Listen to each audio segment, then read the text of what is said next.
Eu paguei por todo o casamento dos sonhos da minha filha apenas para que ela me barrasse na porta e dissesse: "Você não tem permissão para entrar." Minutos depois, essas 5 palavras fizeram o bar ser trancado, a banda se demitir e a noiva ser despejada da sua própria festa. Essa é uma história sobre o arrependimento instantâneo e devastador de morder a mão que assina os cheques. Antes de eu revelar exatamente como acabei com a festa inteira, me conte nos comentários de onde você está assistindo e, por favor, se inscreva se você acredita que nunca se deve morder a mão de quem te alimenta. As pesadas portas de carvalho do salão do St. Regis refletiam um homem que não pertencia àquele lugar. Eu ajeitei minha gravata no vidro, mas a seda parecia errada no meu pescoço, era suave demais. Minha pele estava acostumada com o colarinho áspero de uma camisa de trabalho, e com a areia do pó de concreto que 40 anos esfregando não conseguiram apagar totalmente. Eu segurava a caixa de presente apertada contra o peito. Dentro estava o primeiro título de capitalização que comprei para ela, datado de 1998, o ano em que comecei a Robinson Steel, com nada além de uma caminhonete usada e uma oração. Dei um passo à frente e o chão de mármore polido estalou agudamente sob meus sapatos sociais. "Papai, espere." A voz veio das sombras do arco floral e Kendra apareceu. Ela parecia uma rainha no vestido de seda marfim, pelo qual eu tinha pago $15.000 no mês passado. Mas o rosto dela não trazia um sorriso, trazia pânico. "Kendra." "O que foi?" eu perguntei. Tentei abraçá-la, mas ela deu um passo brusco para trás e os saltos arranharam o chão. "Você não pode entrar aí." A voz dela era um silvo baixo e desesperado, e eu congelei. Os sons do quarteto de cordas vinham de dentro tocando uma melodia que me custava $4.000 a hora. "O que você quer dizer com... Eu não posso entrar?" eu perguntei. "Eu sou o pai da noiva. Eu paguei por cada garfo e colher naquelas mesas." Kendra olhou nervosamente por cima do ombro para os convidados se misturando sob os lustres de cristal. "A família do Andre é muito exigente," ela disse. "Eles têm o senador lá dentro. Eles têm os sócios do escritório de advocacia. E olhe para você." Ela gesticulou vagamente para o meu corpo. "Você parece que acabou de sair de um canteiro de obras." Olhei para as minhas mãos, elas estavam esfregadas até a carne viva, mas os calos eram grossos e permanentes. Os nós dos dedos estavam inchados de décadas segurando vergalhões e despejando fundações. "Eu coloquei o terno que você pediu," eu disse baixinho. "Não é o terno," ela retrucou. "É a aura. Você não se encaixa na estética. Pai, esse é um público de elite. Essas são famílias de legado, e você é barulhento demais." A palavra pairou no ar entre nós, barulhento. Eu estive quieto por 26 anos, eu paguei silenciosamente por escolas particulares em Buckhead. Eu silenciosamente preenchi cheques para a faculdade. Spellman financiei silenciosamente o condomínio em Midtown, a viagem para Cabo e a Mercedes no estacionamento. Senti uma frieza se espalhar pelo meu peito que não tinha nada a ver com o ar-condicionado do hotel. "Então eu sou bom o suficiente para assinar os cheques, mas não sou bom o suficiente para comer o jantar?" eu perguntei. Kendra suspirou, parecendo exausta com a minha presença. "Por favor, não faça uma cena, apenas. Vá para casa, nós visitaremos você na semana que vem, quando as coisas se acalmarem. Apenas deixe o presente na mesa. O Andre não quer nenhum atrito hoje à noite." André é o garoto que nunca trabalhou um dia na vida. O garoto cujo pai herdou dinheiro e perdeu metade dele. Olhei para dentro da sala e vi André rindo com um grupo de homens de smoking. Ele segurava um copo de uísque que eu paguei e pisava num chão que eu paguei para alugar. Ele estava vivendo uma vida que eu construí.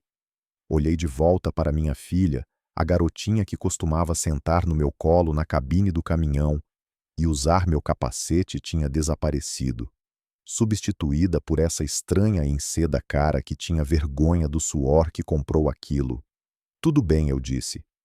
A palavra foi simples final, e Kendra piscou, pois ela esperava uma briga. Ela esperava o trabalhador da construção barulhento que ela alegava que eu era, mas eu apenas fiquei lá. Tudo bem, repeti. Caminhei até a pequena mesa antiga perto da entrada e coloquei a caixa de presentes suavemente ao lado de um vaso de orquídeas brancas. Eu não gostaria de arruinar a sua estética. Pai, espere, ela começou, mas não era sincero. Ela estava apenas gerenciando a situação. Verificando se eu estava com raiva o suficiente para gritar, mas eu não estava. Eu já tinha passado da raiva. Eu estava num lugar de clareza fria. Aproveite sua noite, Kendra. Virei as costas para o salão de baile. Caminhei para longe da música e do riso e da filha que tinha acabado de cortar o último fio que nos mantinha unidos. Meus sapatos estalaram no mármore novamente, mas desta vez o ritmo era diferente. Não era o passo hesitante de um homem tentando se encaixar, era a marcha firme de um homem se afastando de um mau investimento. Cheguei às portas giratórias e empurrei para a noite úmida de Atlanta. O manobrista me viu chegando e correu até mim. Já vai embora, Sr. Robinson? Ele perguntou. A noite está apenas começando. A noite acabou, filho. Eu disse. Traga a caminhonete, não o sedã, a caminhonete. Ele pareceu confuso, mas assentiu, e eu fiquei sob o toldo, observando os carros de luxo se alinharem, Bentleys, Porsches, Teslas e então minha Ford F450 King Ranch encostou. Ela era grande, preta e roncava como uma fera. Tinha lama nos pneus do canteiro de obras que verifiquei esta manhã. Ela também não se encaixava na estética do St. Regis, e pela primeira vez em anos eu estava feliz. Subi na cabine e o cheiro de couro velho e diesel me deu as boas-vindas. Fiquei sentado lá por um momento. Minhas mãos agarraram o volante, as mesmas mãos de que Kendra tinha vergonha. Olhei para o relógio do painel, marcava 7h14 da noite. O jantar da recepção estava programado para ser servido às 7h30. Coloquei a mão no bolso e tirei meu celular. Era hora de garantir que a minha estética correspondesse à minha conta bancária. A tela brilhou na cabine escura, iluminando as partículas de poeira, dançando nas saídas do ar-condicionado. Encarei a lista de contatos no meu telefone. Eram pessoas que pulavam quando eu ligava. Pessoas que sabiam que o nome Isaiah Robinson significava uma conta paga em dia e um contrato honrado. Kendra tinha esquecido disso. Ela achava que dinheiro era mágica. Achava que aparecia do ar como a umidade em agosto. Ela estava prestes a aprender que o dinheiro era uma corrente elétrica e eu era aquele parado no interruptor. Apertei o primeiro número, Banco Citizens Trust. Tasha atendeu no segundo toque. Ela era a vice-presidente de serviços para clientes privados e filha de um homem com quem costumava assentar tijolos nos anos 80. Sr. Robinson, ela disse com a voz calorosa e profissional. Isso é uma surpresa. Espero que esteja aproveitando o casamento. Estou sentado no estacionamento. Tasha, eu disse. Preciso que você acesse minha conta principal. Claro o que o senhor precisa. Preciso que você congele os cartões de usuário autorizado conectados ao fundo da família Robinson. Todos eles. Houve uma pausa na linha. Eu podia ouvir o leve clique de um teclado. Você quer dizer, os cartões da Kendra Tasha? Perguntou com a voz baixando 1 decibel. E o novo cartão que emitimos para o Sr. Jefferson na semana passada. É exatamente isso que eu quero dizer. Marque como roubados se precisar, ou apenas perdidos, eu não me importo com o código. Apenas certifique-se de que sejam recusados. Sr. Robinson, vejo uma cobrança pendente agora mesmo vindo do bar do St. Regis. $5.000 em champanhe vintage, o senhor quer que eu autorize. Recuse, eu disse. Recuse tudo. Feito. Os cartões estão mortos há mais alguma coisa. Hoje não, Tasha. Obrigado. Desliguei a chamada, um dominó derrubado. O champanhe sendo servido naquele salão agora era oficialmente propriedade roubada. Rolei para o próximo número Beverly St. James, a planejadora de casamentos que tinha me olhado de cima a baixo toda vez que eu perguntava sobre o orçamento. Ela tinha chamado minhas perguntas de antiquadas, mas estava prestes a achar minhas decisões financeiras inesquecíveis. Alô, senhor. Robinson Beverly atendeu sem fôlego. Presumo que esteja ligando para me dizer o quão magnífico o arco floral está. É verdadeiramente uma visão. É uma visão, Beverly, eu disse. Mas temos um problema com o cheque principal. Que tipo de problema estou sustando o pagamento do cheque administrativo que te entreguei esta manhã? Aquele que cobre o aluguel do local e a sua taxa. O silêncio se estendeu pela linha. Era o silêncio pesado de uma mulher calculando o prejuízo. Senhor Robinson, o senhor não pode estar falando sério, ela sussurrou. O evento já está acontecendo. O hotel já processou a garantia de segurança. Se o senhor retirar esse financiamento, o contrato é anulado. Eles vão nos fechar. Então sugiro que comece a empacotar seus centros de mesa, Beverly. O banco abre às 9 na segunda-feira, mas a ordem de sustação já está registrada no aplicativo. Você está trabalhando de graça agora. Mas os convidados, o senador não está pagando a conta, Beverly. Eu estou. E eu cansei de pagar. Desliguei antes que ela pudesse argumentar. Eu não tinha energia para explicar os princípios de respeito a uma mulher que cobrava $700 por uma dobra de guardanapo. Eu tinha uma última ligação para fazer. Essa era mais difícil. Essa era família. Não de sangue, mas de bairro. Elijah era o dono da empresa de buffet. Crescemos no mesmo quarteirão em Bankhead. Eu tinha dado a ele seu primeiro empréstimo para comprar um fogão. Apertei o nome dele. Zack, meu chapa. Elijah trovejou pelo telefone.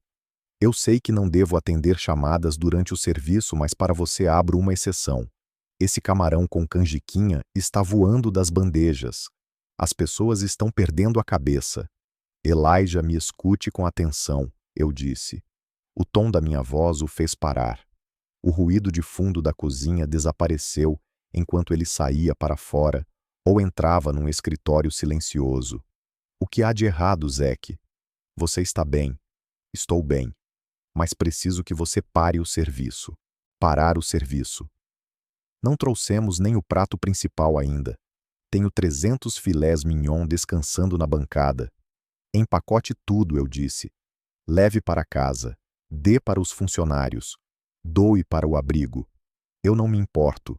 Mas não sirva mais nenhum prato naquele salão de baile. Zack, fale comigo. O que está acontecendo? Eles me expulsaram, Elijah. Minha própria filha me disse que eu era barulhento demais para a festa chique dela. Ela disse que eu não me encaixava na estética. Houve um longo silêncio. Eu sabia que Elijah estava limpando as mãos no avental. Eu sabia que o rosto dele estava endurecendo da mesma maneira que o meu tinha endurecido. Ela disse isso para você. Para o homem que pagou pelos sapatos nos pés dela, ela disse. Então estou puxando a tomada. O dinheiro acabou, Elijah. O cheque do local foi cancelado. Os cartões de crédito estão mortos. Se você servir essa comida, você vai arcar com o custo. De jeito nenhum, Elijah disse. Eu amo aquela garota, mas não estou administrando uma caridade para pessoas que desrespeitam a mão que as alimenta. Sinto muito te colocar nessa situação. Não sinta. Você acabou de me economizar $20.000 em custo de comida. Estou dizendo aos rapazes para embrulhar tudo. Estamos saindo daqui. Obrigado, Elijah. Joguei o telefone no banco do passageiro. O couro estava frio sob minha mão. Olhei pelo para-brisa em direção à entrada de serviço do hotel. Uma van branca com o logotipo do Elijah estava parada perto da doca de carregamento. Um momento depois, as luzes de ré acenderam. As portas traseiras se abriram e vi homens em uniformes de chefe começando a carregar caixas térmicas de volta para o caminhão. Eles se moviam rápido, moviam-se com a urgência de homens que sabiam que o pagamento tinha acabado de evaporar. Dentro do salão de baile, A música provavelmente ainda estava tocando. André provavelmente ainda estava rindo com seu uísque. Kendra provavelmente estava aceitando elogios sobre seu vestido. Eles estavam flutuando numa nuvem de arrogância, sem saber que a gravidade estava prestes a entrar em ação. Engatei a marcha da caminhonete. O motor a diesel rugiu uma nota baixa e poderosa que vibrou no meu peito. Eu não olhei para trás para o hotel. Não olhei para o manobrista que me observava com olhos arregalados. Manobrei a enorme caminhonete para fora da entrada circular e entrei na West Paces Ferry Road. As luzes da rua passaram borradas por mim. Eu estava indo para casa, para uma casa silenciosa e uma cerveja gelada. Minha filha queria um casamento sem mim. Agora ela ia ter um. Enquanto eu navegava pelo trânsito, o mundo que deixei para trás estava se desfazendo com a precisão de uma demolição controlada. O salão de baile do St. Regis foi projetado para conter o som, capturando o riso dos ricos e o tilintar dos cristais, mas não foi projetado para conter o silêncio pesado de uma transação recusada. Começou no bar. Kendra estava perto da mesa principal, com uma mão descansando no ombro da esposa do senador, um sorriso colado no rosto, projetado para transmitir felicidade perfeita. Ela sinalizou para o barman um reabastecimento do champanhe vintage, as garrafas que custavam $800 cada. O barman, um homem chamado Thomas, que já tinha servido presidentes e realeza, não levantou a garrafa. Ele olhou para o terminal de ponto de venda. Olhou para a notificação vermelha piscando na tela. Então ele enfiou a mão debaixo do balcão e trancou o refrigerador. Com licença, Kendra disse com a voz tensa, mas educada.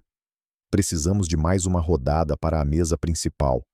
Receio que isso não seja possível, senhora Jefferson, Thomas disse.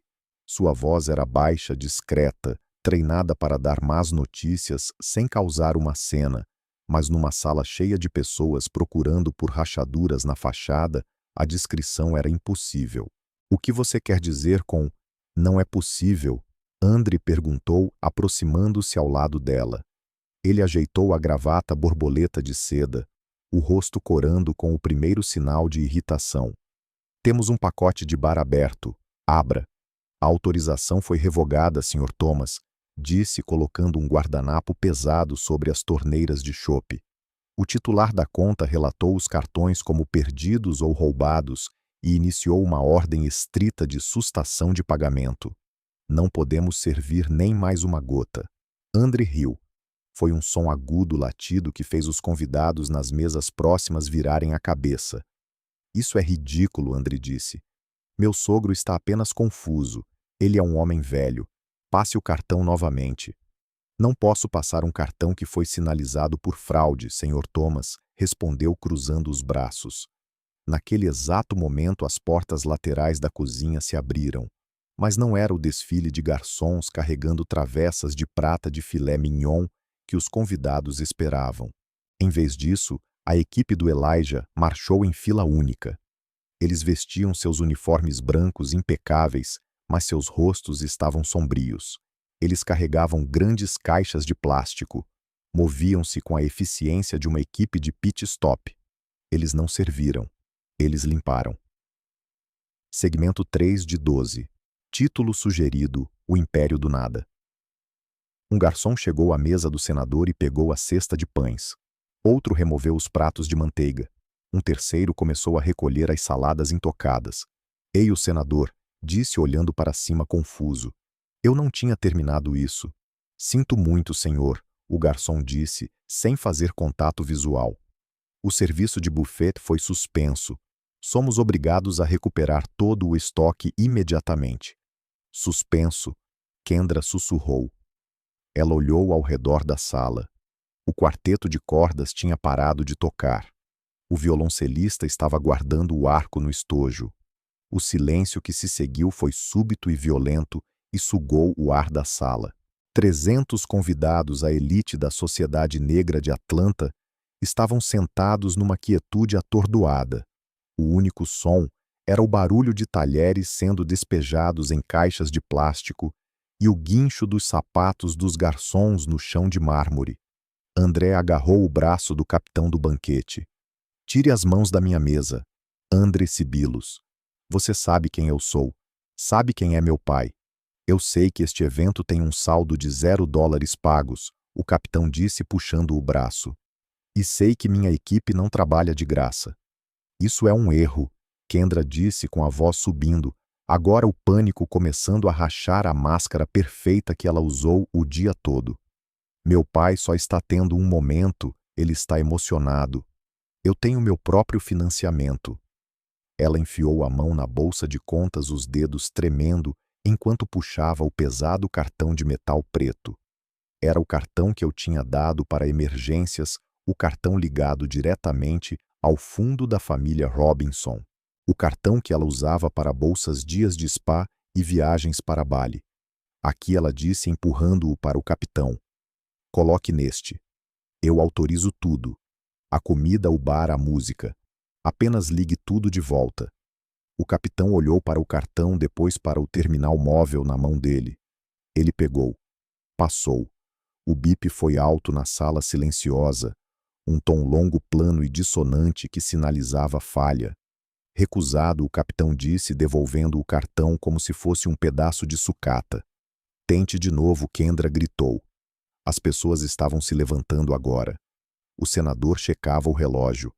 A mãe de André se abanava rapidamente com os olhos correndo pela sala para ver quem estava testemunhando aquele colapso. Foi recusado código 04, o capitão disse. Recolher cartão. Isso significa que o banco o quer de volta, senhora. André arrancou o cartão da mão de Kendra e o jogou na mesa vazia. Conserte isso, Kendra. Ele gritou e pela primeira vez os convidados ouviram o verdadeiro André. Não o herdeiro encantador, mas o homem desesperado que tinha se casado com uma conta bancária. Conserte isso agora mesmo. Meus amigos estão olhando. Kendra olhou para ele, olhos arregalados de horror. Então ela olhou para a sala. Viu os sussurros por trás das mãos, viu a piedade em alguns olhos e a alegria maliciosa em outros. Viu os celulares saindo, câmeras gravando a queda do casamento Robinson-Jefferson. Eu não posso, ela sussurrou. Ele me cortou. Ele realmente me cortou. O capitão do banquete sinalizou para sua equipe. Senhoras e senhores, ele anunciou projetando a voz para o fundo da sala. Devido a circunstâncias financeiras imprevistas, este evento está sendo encerrado imediatamente. Pedimos que se dirijam às saídas. O manobrista está trazendo os veículos agora. O barulho que explodiu então foi pior que o silêncio. Cadeiras arrastadas, vozes subindo numa cacofonia de choque e ultraje. A ilusão de riqueza, a estética que Kendra lutou tanto para proteger, dissolveu-se na realidade de uma conta não paga. Ela ficou no centro da pista de dança, uma noiva num vestido de $15.000, assistindo seus convidados fugirem como se o prédio estivesse pegando fogo. Ela era a rainha do nada governando um império de mesas vazias e silêncio. As pesadas portas duplas do salão se fecharam atrás deles, abafando o som de 300 convidados, percebendo que não haveria jantar. Kendra e André se moveram rápido. Caminharam de cabeça baixa, passando pelos manobristas confusos e fotógrafos persistentes que abaixaram suas câmeras em confusão. Eles precisavam de um lugar para se esconder. Precisavam do santuário da suíte presidencial no último andar. Um quarto que custava $4.000 à noite, um quarto que eu tinha reservado 6 meses atrás para garantir que minha filha começasse seu casamento no colo do luxo. Eles praticamente correram para os elevadores. Kendra segurava o vestido com uma mão, lágrimas finalmente escorrendo pelo rosto, arruinando a maquiagem profissional. André ficou o mais longe possível dela na pequena caixa de latão.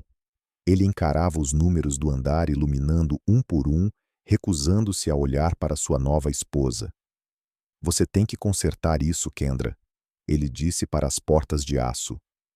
A voz dele era fria. Faltava o calor que ele mostrou ao pedir minha bênção, ou melhor, ao pedir acesso às minhas contas bancárias. Eu vou consertar ela, soluçou. Papai só está tendo um ataque de birra. Ele vai se acalmar amanhã. Só precisamos subir e ligar para o advogado dele. O elevador apitou no andar da cobertura. O corredor era forrado com carpete de pelúcia que silenciava os passos, mas não conseguia silenciar o pânico subindo no peito de Kendra. Ela chegou à porta de mogno da suíte 1204. Puxou o cartão-chave dourado da bolsa. A mão tremia quando ela o deslizou no leitor. Clique. Luz vermelha. Ela franziu a testa e limpou os olhos. Tentou de novo, mais devagar dessa vez. Clique. Luz vermelha. O que você está fazendo? André retrucou. Abra a porta. Preciso de uma bebida. Não está funcionando, ela sussurrou. Ela deslizou uma terceira vez. A pequena luz vermelha piscou zombeteiramente. Era a mesma cor da notificação de recusado no terminal de cartão de crédito lá embaixo. Sai da frente, André disse. Ele a empurrou e enfiou a própria chave na fenda. Clique. Luz vermelha. A fechadura permaneceu engatada. A pesada tranca que paguei para mantê-los seguros, agora estava mantendo-os fora. Senhor Jefferson. Senhora Jefferson. A voz veio do fim do corredor. Era suave, profissional e aterrorizante. Senhor Henderson, o gerente noturno do hotel, caminhava em direção a eles. Ele estava ladeado por dois homens grandes em ternos escuros. Segurança. Parece haver um problema com nossas chaves, Kendra disse, tentando invocar a arrogância que geralmente funcionava para ela. Por favor, nos deixe entrar na nossa suíte. Receio que essa não seja mais a sua suíte, Sr. Henderson disse. Ele parou a 1,5 metros de distância, mantendo uma distância respeitosa, mas firme. O que você quer dizer? André exigiu. Nós somos os noivos. Vocês eram convidados do Sr. Isaiah Robinson. O gerente corrigiu. O Sr. Robinson cancelou a reserva com efeito imediato. Ele também revogou o cartão de crédito no arquivo para despesas extras. Cancelou. Kendra arfou. Mas nossa bagagem está lá dentro. Minhas roupas. A coleção de relógios do André. Tomamos a liberdade de empacotar seus pertences. Sr. Henderson disse. Ele gesticulou para o elevador de serviço atrás dele. As portas se abriram e um mensageiro rolou um carrinho de latão empilhado com as malas. Elas estavam empilhadas de qualquer jeito. Uma bolsa. Louis Vuitton balançava no topo de uma capa de roupas. Parecia um despejo, não um check-out. Isso é ilegal, André gritou. Você não pode simplesmente nos jogar para fora. Na verdade, senhor, nós podemos, o gerente disse. Sem um método de pagamento válido, vocês estão invadindo propriedade privada. A diária foi reembolsada ao Sr. Robinson 10 minutos atrás. A menos que gostariam de fornecer um novo cartão para cobrir a diária de $4.000, mais um depósito de segurança de $5.000 agora mesmo. Ele olhou para André. Ele esperou. Ele sabia exatamente o que tinha acontecido no salão de baile. Sabia que os bolsos de André estavam vazios. André apalpou o paletó do smoking. Olhou para Kendra. Olhou para os seguranças que estavam se aproximando. Tudo bem, André cuspiu. Nos dê nossas malas. O mensageiro empurrou o carrinho em direção a eles. Vamos precisar que acompanhem o carrinho até a zona de carga, imediatamente, Sr. Henderson disse. Não podemos ter convidados vagando no corredor. A caminhada de volta ao elevador foi a jornada mais longa da vida de Kendra.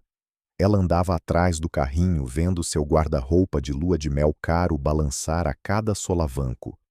André caminhava na frente dela, deixando-a navegar pela vergonha sozinha. Eles não voltaram pelo saguão. A segurança levou-os pelo elevador de serviço, aquele usado para lavanderia e lixo. O cheiro de água sanitária e restos de comida substituiu o aroma de orquídeas frescas. Eles saíram na rua lateral perto da doca de carga. A umidade da noite de Atlanta os atingiu como um cobertor molhado, e a pesada porta de metal se trancou atrás deles. Eles estavam parados na calçada de concreto, ao lado da caçamba de lixo. Kendra olhou para o celular. 12% de bateria.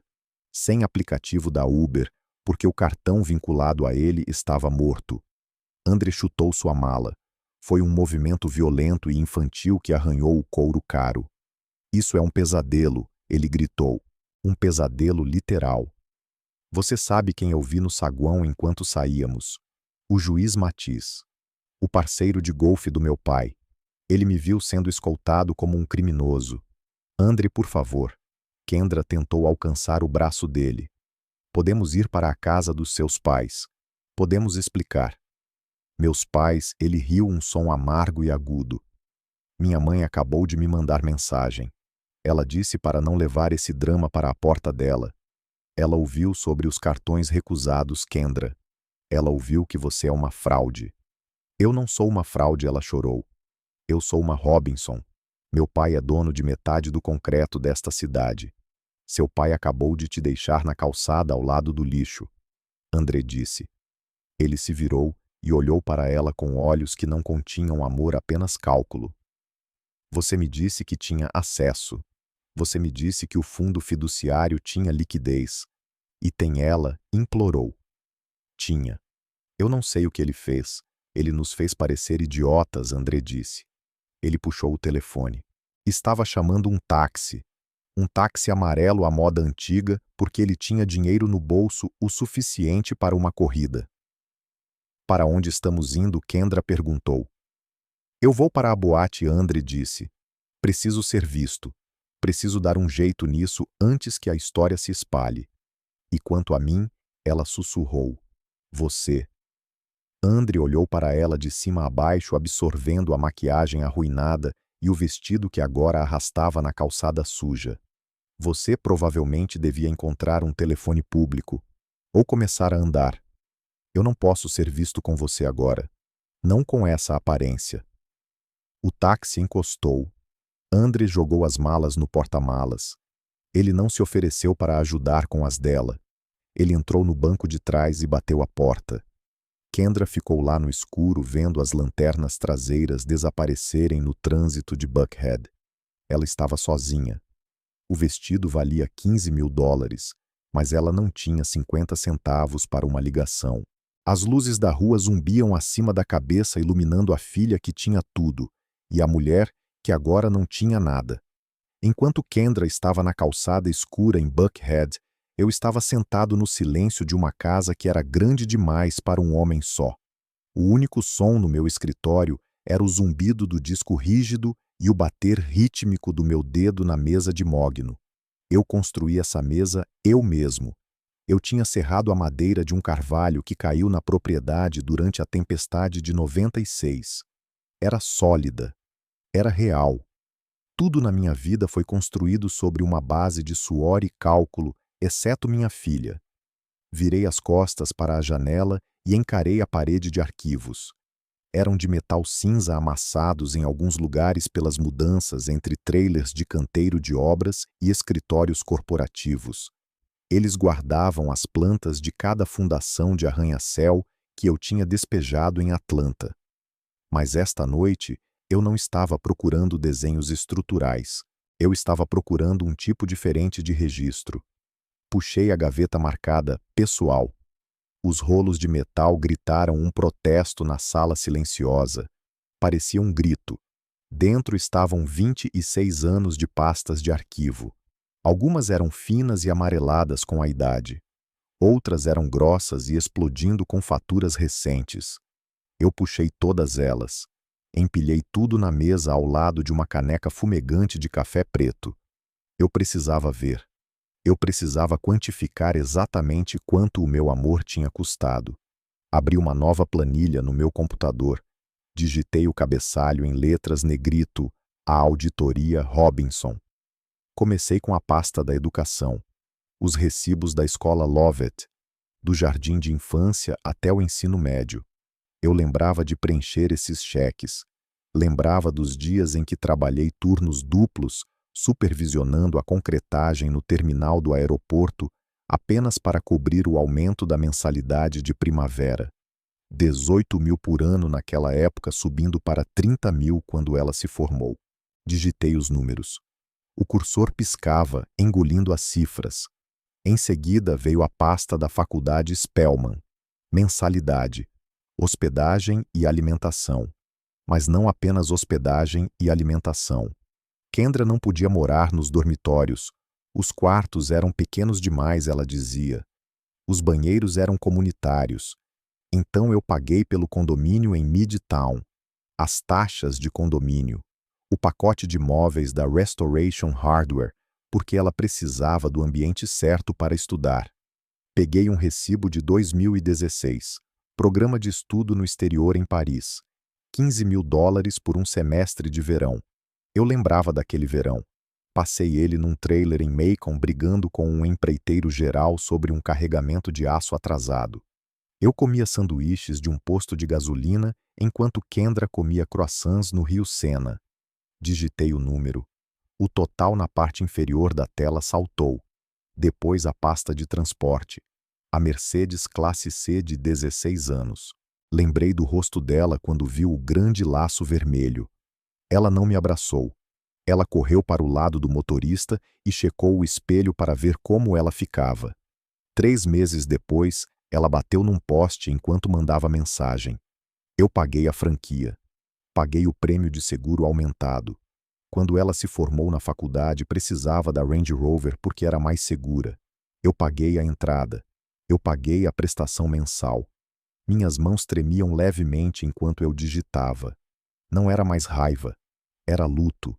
Eu estava de luto pela aposentadoria que nunca tirei. Estava de luto pelas viagens de pesca que perdi porque precisava pegar trabalho extra de consultoria para pagar pelo estilo de vida dela. Abri a pasta marcada Estilo de Vida. Essa era a mais grossa. Os extratos de cartão de crédito suplementares. Aqueles que eu pagava sem olhar porque não queria brigar. Neiman Marcus, Saks Fifth Avenue, o spa no St. Regis. Vi uma cobrança de $400 por um horário no cabeleireiro. Esfreguei minha própria cabeça sentindo a barba por fazer grisalha. Eu corto meu próprio cabelo no espelho do banheiro com uma máquina de $20. Vi uma cobrança de um jantar no restaurante Bones. $600. Numa terça-feira. Digitei mais rápido. Os números borravam. O clique do teclado enchia a sala como um relógio tiquetaqueando. Férias. O feriado de primavera em Cabo. A viagem de aniversário para Miami. O fim de semana de esqui em Aspen, onde ela não esquiou, mas comprou uma jaqueta de $2.000 para usar no chalé. E finalmente a pasta do casamento. Os depósitos, o vestido, as flores, a banda. Apertei a tecla Enter uma última vez. A planilha calculou a soma. O número ficou lá em preto e branco. Sem emoção. Factual. Irrefutável. $1.240.000. Encarei a tela. Aquele número não era apenas dinheiro. Era a minha vida. Era a minha cartilagem. Era o disco que desloquei em 99. Eram os casamentos dos meus amigos que perdi. Eram as férias que nunca tirei com a mãe dela antes que ela falecesse. Eu tinha gasto mais de $1 milhão construindo uma pessoa que não conseguia sobreviver uma única noite sem o meu cartão de crédito. Eu não criei uma criança. Eu financiei um passivo. Olhei para a foto na minha mesa. Era Kendra, aos 5 anos, usando minhas botas de trabalho e um capacete de plástico. Ela parecia tão feliz. Parecia que queria ser como eu. Em algum lugar ao longo do caminho, ela parou de querer ser como eu e começou a querer ser melhor que eu. Mas ela não entendeu que ser melhor significava construir algo próprio, não ficar em cima do que outra pessoa construiu para você. Imprimi o documento. A impressora zumbiu e cuspiu 3 páginas de densidade. Essa era a prova. Essa era a nota de venda de uma alma que eu tinha comprado acidentalmente. Peguei meu telefone. Passava da meia-noite, mas eu sabia que Brenda Vance estaria acordada. Minha advogada corporativa não dormia. Ela comia tubarões no café da manhã. Brenda, eu disse quando ela atendeu. A Isaiah, ela respondeu com a voz nítida. Ouvi sobre o St. Regis. A cidade está falando. Deixe que falem, eu disse. Preciso que você redija um documento para mim. Diga o nome. Estou olhando para uma planilha Brenda. Um livro razão de despesas dos últimos 26 anos. Quero reclassificar esses gastos. Reclassificar, ela perguntou. Como o quê? Como empréstimos, eu disse. Quero uma carta de cobrança formal. Reembolso do valor principal integral. Isaia. Ela disse a voz suavizando um pouco. Você sabe que não pode cobrar presentes. Não foram presentes, Brenda. Foram investimentos numa parceria que foi dissolvida por quebra de contrato. Ela me dispensou. Ela alegou que eu não me encaixava na estética. Bem, meu dinheiro também não se encaixa na estética dela. Fiz uma pausa tomando um fôlego que chocalhou no meu peito. Redija isso, Brenda. Quero entregue por um mensageiro amanhã de manhã, no motel onde ela provavelmente está ficando porque sei que ela não tem dinheiro para mais nada. Considere feito, Brenda disse. Desliguei. Olhei para a planilha uma última vez. Então desliguei o monitor. O quarto mergulhou na escuridão. Fiquei sentado lá no escuro, cercado pelos fantasmas da minha conta bancária, esperando o sol nascer num novo mundo. Um mundo onde todos pagavam a sua própria conta. O sol da manhã atingiu a fachada de vidro da torre do grupo jurídico Vance com intensidade cegante. No 42º andar, Brenda Vance assinou a última página do documento com uma caneta tinteiro que custava mais do que o carro da maioria das pessoas. Ela não sorriu. Não sentiu pena. Ela era uma cirurgiã da lei e tinha acabado de completar uma amputação perfeita. Isso está pronto, ela disse, deslizando o pesado envelope cor de creme pela mesa de conferência de mármore. O mensageiro, um jovem com um capacete de moto debaixo do braço, pegou o envelope. Entrega prioritária, Brenda acrescentou. Entrega em mãos direta. Não deixe na recepção. Entendido, senhora. Ele saiu da sala e Brenda virou a cadeira para olhar o horizonte de Atlanta. Em algum lugar lá embaixo, na cidade extensa, uma jovem estava acordando para uma realidade que nenhuma quantidade de choro poderia lavar. Brenda checou o relógio. Eram 9 horas. A educação estava prestes a começar. A 8 quilômetros dali, na Cheshire Bridge Road, o letreiro do Econolodge zumbia com um neon moribundo. Era um lugar para onde as pessoas iam quando queriam desaparecer ou quando não tinham outro lugar para ir. O quarto 108 cheirava a fumaça de cigarro velha e limpador industrial. O carpete estava pegajoso. As cortinas eram finas, deixando entrar a luz dura da manhã que revelava cada mancha na colcha barata. Kendra estava sentada na beira do colchão, ainda usando seu vestido de noiva arruinado. A seda estava amassada e manchada com a sujeira da calçada. Seus pés estavam descalços e com bolhas. Ela encarava a parede, onde alguém tinha socado um buraco no gesso. Andre andava de um lado para o outro no pequeno espaço entre a cama e o banheiro. Ele tinha dormido com as calças do smoking e a camiseta de baixo. Os olhos estavam vermelhos. O cabelo estava bagunçado. Ele parecia um homem que tinha perdido uma aposta com o diabo. Minha mãe não está atendendo, Andre disse, batendo o telefone na cômoda arranhada. Ela me bloqueou, Kendra. Minha própria mãe me bloqueou. Sinto muito, Kendra sussurrou. A voz dela estava rouca de tanto chorar.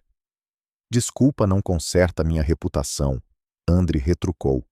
Ele parou de andar e olhou para ela. Você sabe o que meus garotos estão dizendo no grupo de conversa. Estão perguntando se preciso de uma vaquinha online. Estão rindo de mim. Eu vou falar com o papai, ela disse. Vou ao escritório hoje. Ele só precisa me ver. Ele não pode ficar bravo para sempre. Uma batida forte na porta fez os dois pularem. Não era o toque educado do serviço de quarto. Era a batida pesada e autoritária de alguém que tinha um trabalho a fazer. Andre congelou. É o gerente do hotel? Ele perguntou. O cartão foi recusado para este quarto também. Paguei em dinheiro, Kendra disse. Usei os 50 de emergência que eu tinha na capinha do celular. Deve estar tudo bem. A batida veio de novo mais alta dessa vez. Entrega para a senhora Kendra Robinson Jefferson. Andre soltou um fôlego que estava segurando. Os ombros dele caíram.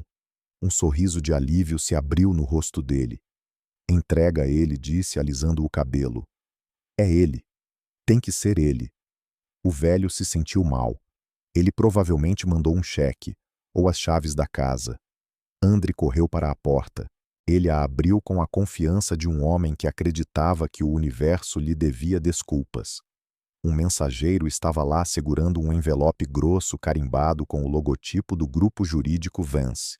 Assine aqui, por favor. André rabiscou o nome no bloco digital e pegou o envelope. Ele bateu a porta e se virou para Kendra segurando o pacote como um troféu. Viu, André, disse a voz subindo de excitação. Eu te disse. Ele contratou advogados para mandar um pedido de desculpas. Provavelmente uma oferta de acordo para nos manter calados. Ele sabe que errou. Abra, Kendra disse. Mas ela não sentiu alívio. Sentiu um nó frio no estômago. Ela conhecia Brenda Vance. Brenda não mandava desculpas. Ela mandava ordens de cessar e desistir. Andre rasgou o lacre. Tirou a pilha de documentos. Eram pesados, encadernados com uma capa legal azul. Ele passou pela página de rosto. Começou a ler. O sorriso desapareceu do rosto dele lentamente, como água escoando de uma pia. A testa franziu. Os lábios se moviam silenciosamente enquanto ele lia as palavras. O que é? Kendra perguntou. O que diz aí? Isso não é um cheque, Andre sussurrou. Ele virou outra página. As mãos começaram a tremer. É uma conta. Uma conta. Andre olhou para ela, os olhos arregalados de choque e fúria. É uma carta de cobrança, Kendra. Uma exigência formal de reembolso de empréstimos. Empréstimos? Ela perguntou. Que empréstimos? 1 milhão. 240 mil dólares. Encarei a tela. Aquele número não era apenas dinheiro. Era a minha vida. Era a minha cartilagem. Era o disco que desloquei em 99. Eram os casamentos dos meus amigos que perdi. Eram as férias que nunca tirei com a mãe dela antes que ela falecesse. Eu tinha gasto mais de 1 milhão de dólares construindo uma pessoa que não conseguia sobreviver uma única noite sem o meu cartão de crédito. Eu não criei uma criança. Eu financiei um passivo. Olhei para a foto na minha mesa. Era Kendra, aos 5 anos, usando minhas botas de trabalho e um capacete de plástico. Ela parecia tão feliz. Parecia que queria ser como eu. Em algum lugar ao longo do caminho, ela parou de querer ser como eu e começou a querer ser melhor que eu. Mas ela não entendeu que ser melhor significava construir algo próprio, não ficar em cima do que outra pessoa construiu para você. Imprimi o documento. A impressora zumbiu e cuspiu 3 páginas de densidade. Essa era a prova. Essa era a nota de venda de uma alma que eu tinha comprado acidentalmente. Peguei meu telefone. Passava da meia-noite, mas eu sabia que Brenda Vance estaria acordada. Minha advogada corporativa não dormia. Ela comia tubarões no café da manhã. Brenda, eu disse quando ela atendeu. Isaiah, ela respondeu com a voz nítida. Ouvi sobre o St. Regis. A cidade está falando. Deixe que falem, eu disse. Preciso que você redija um documento para mim. Diga o nome. Estou olhando para uma planilha Brenda. Um livro razão de despesas dos últimos 26 anos. Quero reclassificar esses gastos. Reclassificar, ela perguntou. Como o quê? Como empréstimos, eu disse. Quero uma carta de cobrança formal. Reembolso do valor principal integral. Isaiah, ela disse a voz suavizando um pouco. Você sabe que não pode cobrar presentes. Não foram presentes, Brenda. Foram investimentos numa parceria que foi dissolvida por quebra de contrato. Ela me dispensou. Ela alegou que eu não me encaixava na estética. Bem, meu dinheiro também não se encaixa na estética dela. Fiz uma pausa tomando um fôlego que chocalhou no meu peito. Redija isso, Brenda.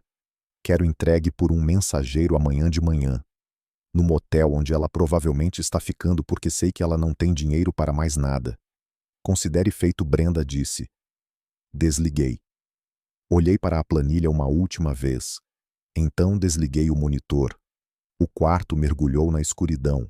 Fiquei sentado lá no escuro, cercado pelos fantasmas da minha conta bancária, esperando o sol nascer num novo mundo.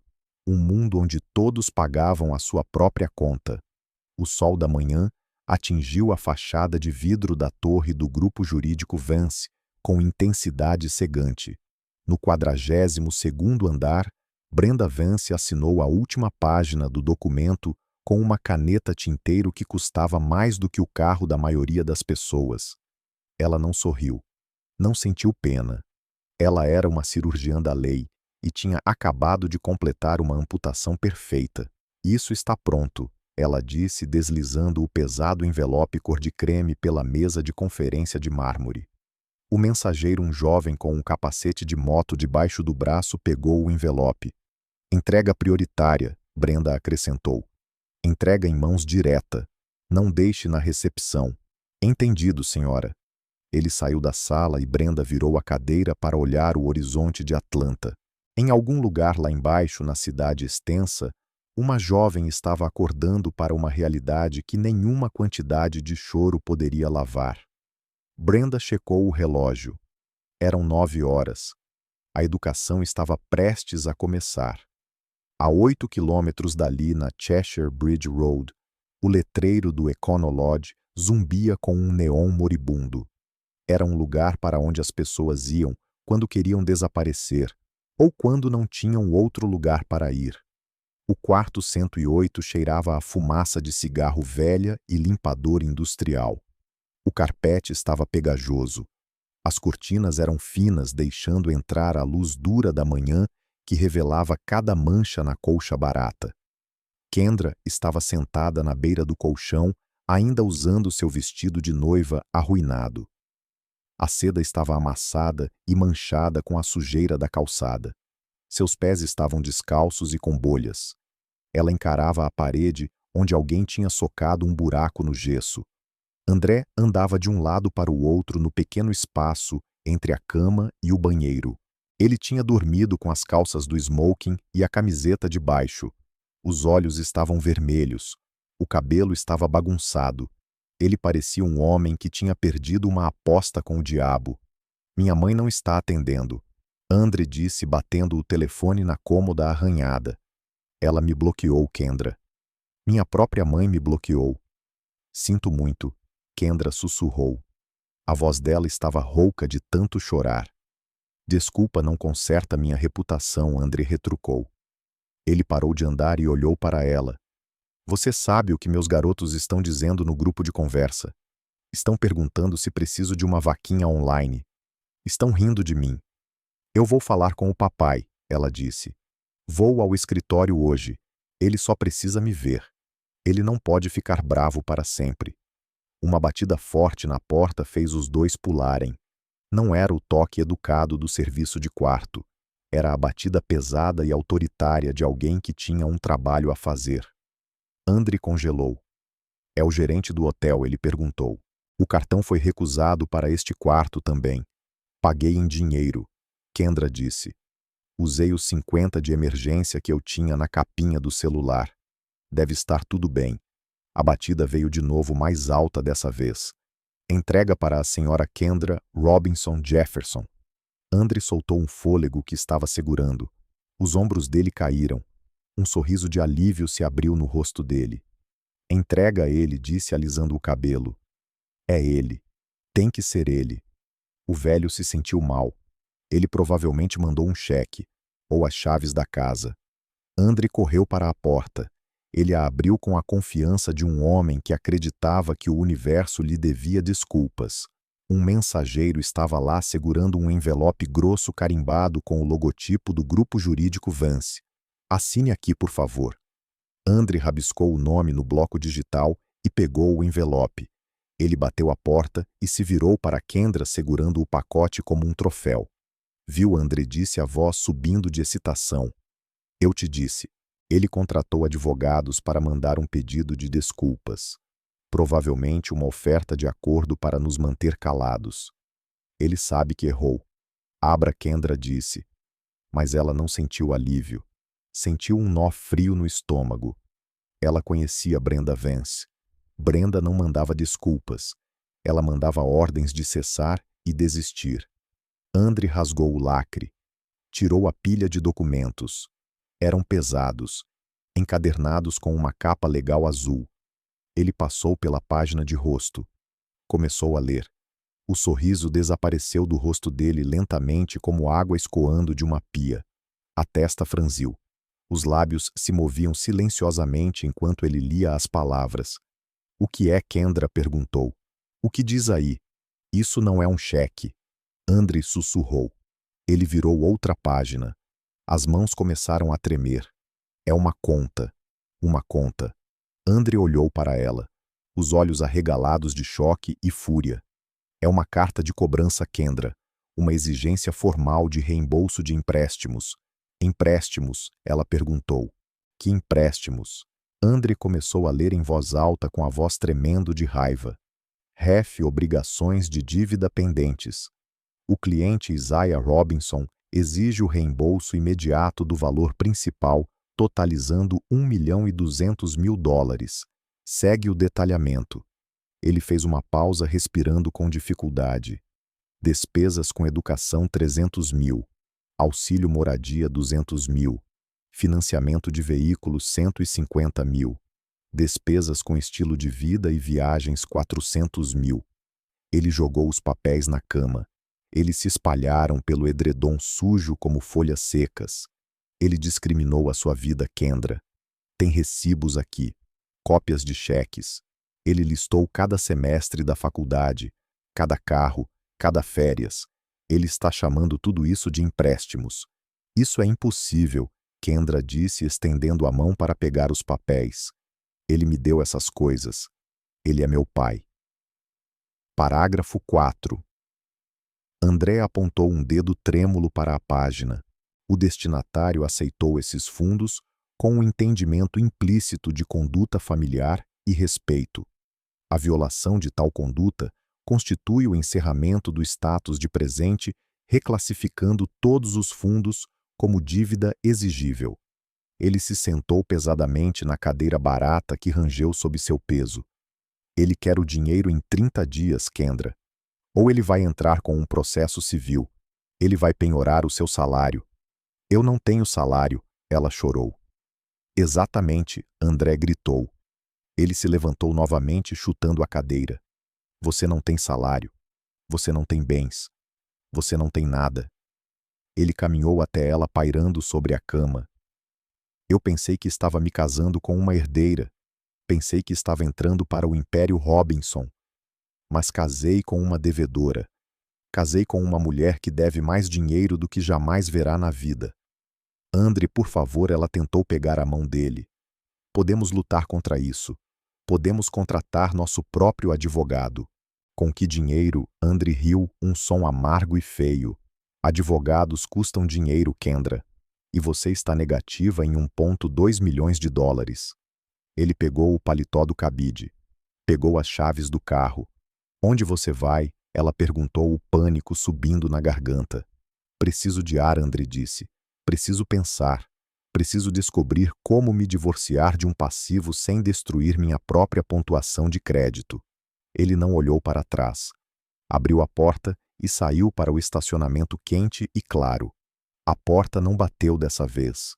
Apenas clicou ao fechar, deixando Kendra sozinha no silêncio do quarto 108, com os papéis que provavam que sua vida inteira tinha sido uma transação que ela nunca soube que estava fazendo. Ela pegou a carta de cobrança. No final da página, em tinta preta nítida, estava a assinatura de seu pai. Parecia com as vigas de aço sobre as quais ele construiu sua vida. Inquebrável, fria e absolutamente final. O silêncio no quarto 108 não durou muito. Foi substituído pelo zumbido frenético de uma mente que tinha sido encurralada. Sentei no colchão irregular e encarei a carta de cobrança. Os números nadavam diante dos meus olhos. $1,2 milhões.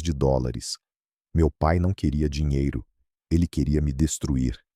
Ele queria me humilhar, porque eu não o deixei bancar o herói na minha festa. Olhei para o meu telefone deitado na mesa de cabeceira. A tela estava rachada de quando André o derrubou, mas ainda funcionava. Era minha única salvação. Eu tinha 30.000 seguidores no Instagram. Pessoas que olhavam para a minha vida e viam perfeição. Pessoas que queriam ser Kendra Robinson. Eles não sabiam que eu estava sentada num motel na Cheshire Bridge Road, cheirando a fumaça velha. Não sabiam que meu marido tinha acabado de me abandonar. Eles só sabiam o que eu mostrava a eles. Limpei o rosto. Eu não consertei a maquiagem. O rímel escorrendo pelas minhas bochechas parecia trágico. Parecia real. Parecia o rosto de uma vítima. Puxei a frente do meu vestido de noiva arruinado para cima, para que as manchas de lama ficassem escondidas, mas a seda cara ainda estivesse visível. Eu precisava parecer uma princesa caída. Abri o aplicativo. Apoiei o telefone contra a lâmpada barata. Respirei fundo. Iniciar transmissão. O cronômetro de contagem regressiva piscou. 3, 2, 1. Oi, pessoal. Sussurrei. Deixei minha voz falhar. Eu não precisava fingir, eu estava aterrorizada. Eu sei que estive quieta. Sei que viram os rumores sobre o casamento. Eu não sabia como contar a verdade para vocês. A contagem de espectadores começou a subir. 50, 100, 300. As notificações apitavam rapidamente.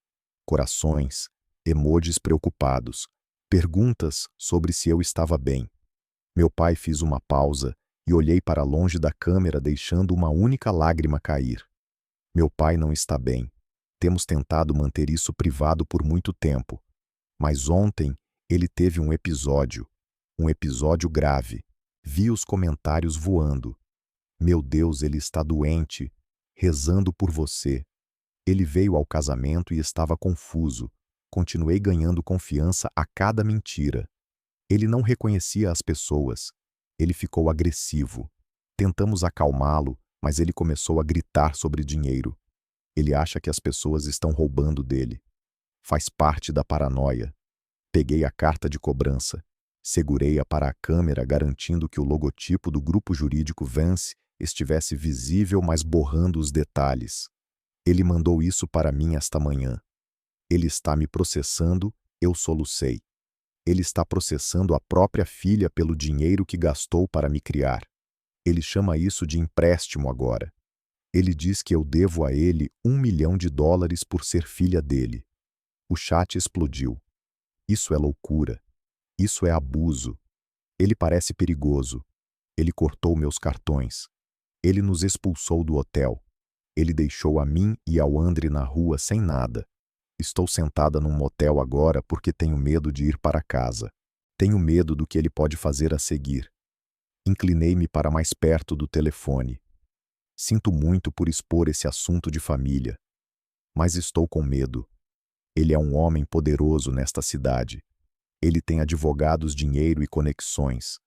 Tudo o que eu tenho é a verdade. Por favor, rezem por nós. Por favor, rezem para que ele receba a ajuda de que precisa antes que machuque mais alguém. Encerrei a transmissão. Minhas mãos tremiam, mas não mais de medo. Era adrenalina. Observei a contagem de reproduções subir. 5.000 visualizações em 10 minutos. Depois, 10.000. Meu telefone começou a vibrar com chamadas reais. Não credores, amigos, irmãs da fraternidade. Pessoas que tinham me ignorado ontem de repente estavam inundando minha caixa de entrada com apoio.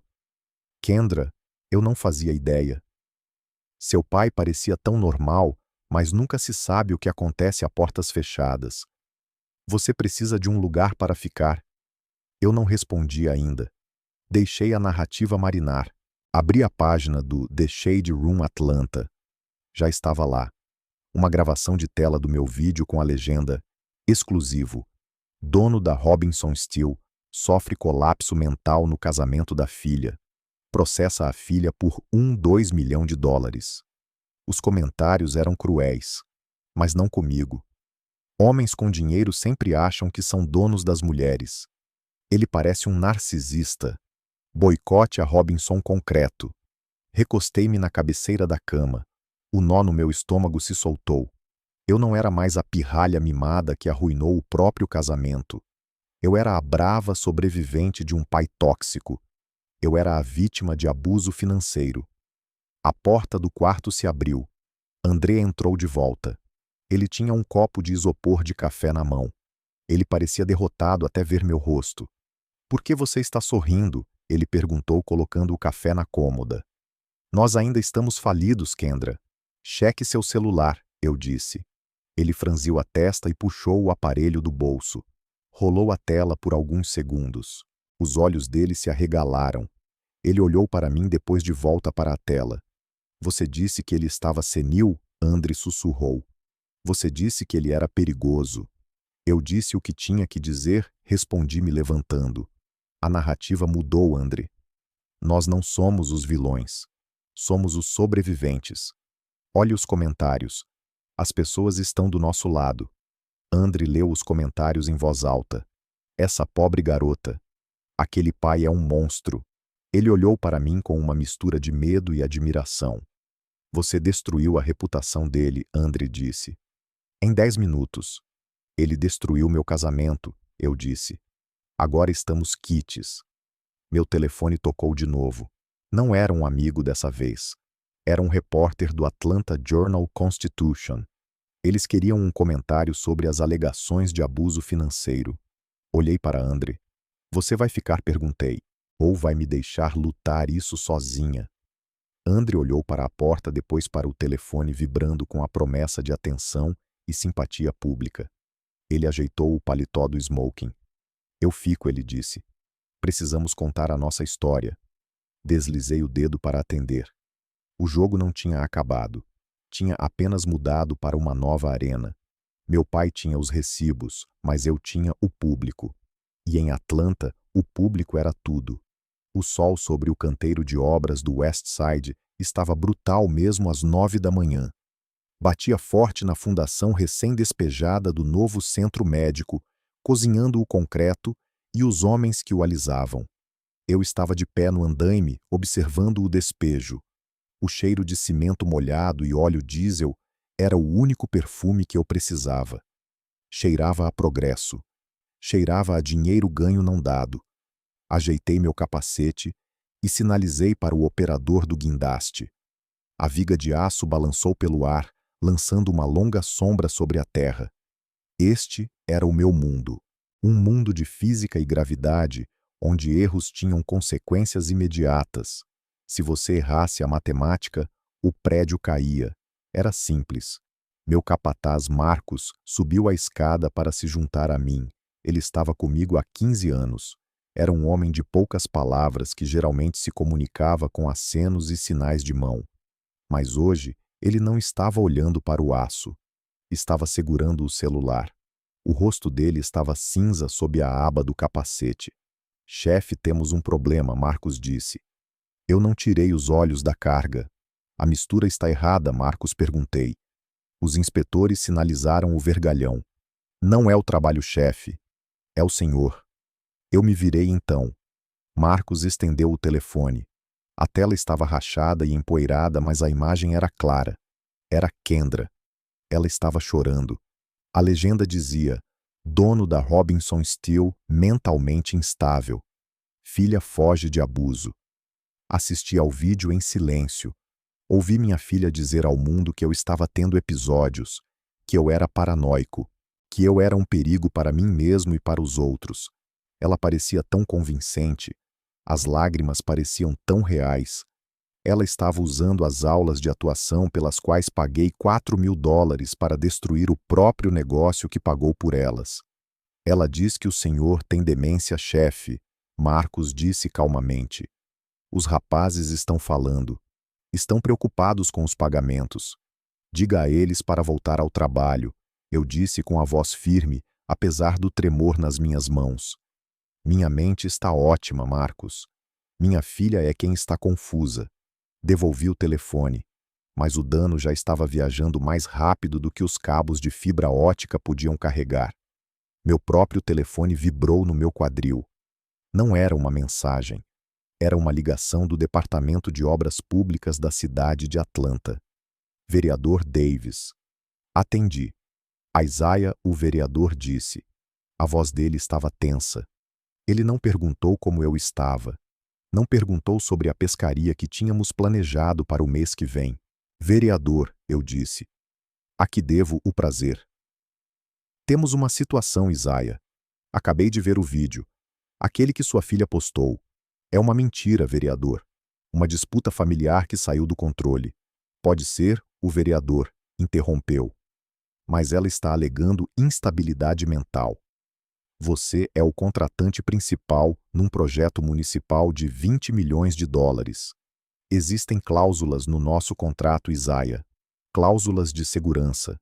Eu conheço o contrato, eu disse. Eu escrevi metade dele. Então você sabe que se o diretor da empresa estiver incapacitado ou mentalmente inapto, temos que suspender as operações, aguardando uma revisão. Não podemos ter um homem senil direcionando a colocação de vigas de aço de 10 toneladas sobre uma rua pública. A responsabilidade é alta demais. Eu não sou senil, eu retruquei. Estou no local agora mesmo supervisionando o levantamento. Venha aqui e veja você mesmo. Não posso fazer isso, Isaiah. A ótica é ruim. Meu escritório está recebendo ligações. As pessoas estão perguntando se sabíamos da sua condição. Tenho que emitir uma ordem de parada de trabalho. Uma ordem de parada de trabalho, repeti. Meu sangue gelou. Uma ordem de parada significava que os guindastes paravam de se mover. Significava que o concreto endurecia nos caminhões. Significava multas de 50 mil dólares por dia. Apenas até conseguirmos uma liberação médica, o vereador disse. Sinto muito, Isaiah. Minhas mãos estão atadas. Ele desligou. Encarei o telefone. Kendra não tinha apenas me envergonhado. Ela tinha atacado meu sustento. Ela tinha atacado as 60 famílias que dependiam da Robinson Steel para pagar suas hipotecas e contas de supermercado. O telefone tocou de novo imediatamente. Era o banco. Empréstimos comerciais First Horizon. Senhor Robinson, o gerente de empréstimos disse. Recebemos alguns relatórios perturbadores sobre a estabilidade da liderança na Robinson Steel. Lá vamos nós, eu disse. Sob os termos da sua linha de crédito rotativo, qualquer mudança material na capacidade de gestão aciona um congelamento automático. Estamos bloqueando a conta da folha de pagamento com efeito imediato até que uma audiência de competência possa ser estabelecida. Vocês estão congelando a folha de pagamento? Perguntei. Minha voz subiu. Tenho 60 homens neste local. Eles recebem na sexta-feira. Você não pode congelar o dinheiro deles por causa de um vídeo no Instagram. É gestão de risco. Senhor Robinson, não podemos emprestar milhões a uma empresa dirigida por um homem que está supostamente sofrendo de demência. Precisamos proteger nossos ativos. Você vai matar meus trabalhadores de fome para proteger seus ativos, eu gritei. Sinto muito, senhor. O congelamento está ativo. Bom dia. A linha ficou muda. Abaixei o telefone. O barulho do canteiro de obras pareceu desaparecer. As britadeiras, os motores a diesel, os homens gritando, tudo parecia distante. Olhei para Marcos. Ele estava me observando. Tinha ouvido o suficiente para saber que estávamos com problemas. Feche tudo, eu disse. O que? Marcos perguntou. Feche tudo, Marcos. A cidade está puxando a licença. O banco está congelando o dinheiro. Acabamos por hoje. Marcos olhou para a equipe. Ele olhou para a fundação derramada pela metade. Chefe, se pararmos agora, esse concreto vai secar errado. Vamos ter que quebrar tudo com britadeira. Vai custar milhares. Já está nos custando tudo, eu disse. Caminhei até a borda do andaime. Olhei para a cidade que ajudei a construir. Vi o horizonte que o meu aço sustentava. Kendra achava que estava jogando um jogo. Achava que estava apenas ganhando uma discussão na internet. Ela não entendia que estava acendendo um fogo na casa de máquinas do navio que a mantinha flutuando. Ela não estava ferindo só a mim. Estava ferindo o Marcos. Estava ferindo o operador de guindaste com 3 filhos. Estava ferindo os rapazes que misturavam o cimento. Senti uma raiva fria se instalar no meu estômago. Era mais pesada do que a viga de aço balançando acima de mim. Eu não era mais um pai. Eu não era um provedor. Eu era um CEO sob ataque. E quando um CEO está sob ataque, ele não se esconde. Ele não pede desculpas. Ele produz evidências. Reúna a equipe. Marcos, eu disse. Diga a eles para irem para casa. Diga a eles que vou consertar isso. Desci a escada. Minhas botas atingiram a terra com um baque pesado. Caminhei até minha caminhonete. Não olhei para o telefone novamente. Eu não precisava ver os comentários. Eu sabia o que tinha que fazer. Kendra queria um espetáculo público. Ela queria falar sobre meu estado mental. Muito bem. Eu daria a ela um espetáculo. Mas eu não traria lágrimas. Eu traria recibos. Liguei a caminhonete. O motor rugiu para a vida. Virei o volante em direção ao centro da cidade, em direção ao escritório de Brenda Vance. Era hora de parar de ser um pai e começar a ser um autor de processo. O negócio estava em jogo, e ninguém ameaçava o meu negócio e saía impune. Nem mesmo o meu próprio sangue. A sala de conferências no Hyatt Regency estava lotada, só havia lugar em pé. O ar estava denso com cheiro de café velho e antecipação. Repórteres de todas as principais estações de notícias de Atlanta disputavam posição com suas câmeras apontadas para o pódio vazio. Eles estavam lá para ver o colapso de um titã. Estavam lá para documentar o declínio mental de Isaiah Robinson, o homem que supostamente tinha perdido a cabeça e atacado a própria filha. Eu os observei dos bastidores. Ajeitei minha gravata. Era um nó Windsor perfeito e apertado. Alisei as lapelas do meu terno carvão. Eu não estava usando minhas botas de trabalho hoje. Eu estava usando o uniforme de um homem que estava prestes a conduzir uma aquisição hostil da narrativa.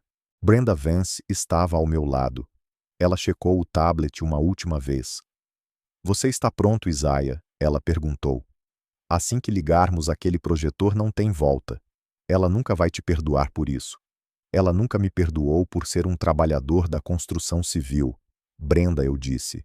Ela apenas me tolerava porque eu pagava as contas. É hora de parar de pagar. Caminhei para o palco. O murmúrio da multidão morreu instantaneamente. Os obturadores das câmeras clicaram como um enxame de grilos mecânicos. Subi ao microfone. Eu não tremi. Não gaguejei. Olhei diretamente para a coalente da câmera transmitindo ao vivo para a cidade que ameaçava cancelar meus contratos. Bom dia, eu disse. Minha voz era baixa e firme. Ontem minha filha Kendra Jefferson divulgou uma declaração alegando que estou sofrendo de demência e paranoia. Ela alegou que estou abusando financeiramente dela. Alegou que sou inapto para dirigir a Robinson Steel. Fiz uma pausa. Deixei as palavras pairarem lá. Não estou aqui para discutir com minha filha. Estou aqui para apresentar a auditoria. Apertei o controle remoto na minha mão. A tela enorme atrás de mim piscou ganhando vida. Não era uma planilha dessa vez. Era uma linha do tempo. Uma história visual de transação e extração. 2 imagens apareceram lado a lado. À esquerda estava uma foto de Kendra. Ela tinha 22 anos de pé numa praia de areia branca em Bali, segurando um coco e sorrindo para o sol. Ela parecia despreocupada. Parecia cara. À direita estava uma foto minha tirada exatamente no mesmo dia. Eu estava com lama até a cintura numa vala em julho. Minha camisa estava encharcada de suor.